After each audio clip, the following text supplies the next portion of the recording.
మనము చేసే ఒక తప్పు కేవలం మన జీవితానికే కాదు, తరాల భవిష్యత్తుకు కూడా ప్రభావం చూపుతుంది. అందుకే అర్జునుడు యుద్ధానికి ముందే ఆందోళన చెందాడు. ఇది భగవద్గీత చాప్టర్ 1 శ్లోకం 42, 43లో చెప్పిన గొప్ప సత్యం.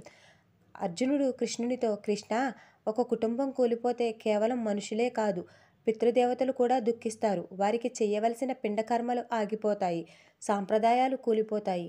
మరి అలాంటి సమాజం ఎలాంటి భవిష్యత్తును చూస్తుంది కృష్ణ అని. మన జీవితంలో కూడా ఇది సత్యమే. ఒక తండ్రి తప్పు చేస్తే దాని భారాన్ని పిల్లలు మోస్తారు.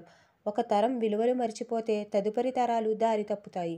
ఒక కుటుంబం కూలిపోతే ఒక సమాజం కూలిపోతుంది. మన తప్పు కేవలం మనకే కాదు, మన భవిష్యత్తుకు, మన సంతానానికి ఒక పెద్ద భారం అవుతుంది.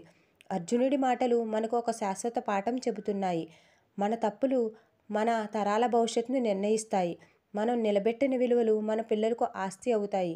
డబ్బు తాత్కాలికం, కానీ ధర్మం, నిజాయితీ, కరుణ ఇవే నిజమైన వారసత్వం. గుర్తుంచుకోండి, మన జీవితం మన కోసం మాత్రమే కాదు, మన తర్వాతి తరాల కోసం కూడా.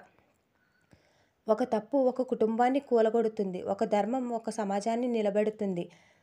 మనం ధర్మాన్ని రక్షిస్తే అది మన తర్వాత తరాలకు వెలుగునిస్తుంది. మనం అధర్మాన్ని రక్షిస్తే అది మన తర్వాత తరాలకు చీకటినిస్తుంది. ఈ కథ మీ మనసుకు తాకితే దయచేసి లైక్ చేయండి, షేర్ చేయండి. మరిన్ని ప్రేరణాత్మక గీతా కథల కోసం మా ఛానల్ని సబ్స్క్రైబ్ చేసుకోండి. గమనించండి, ధర్మాన్ని కాపాడడం అంటే భవిష్యత్తును కాపాడటం అని.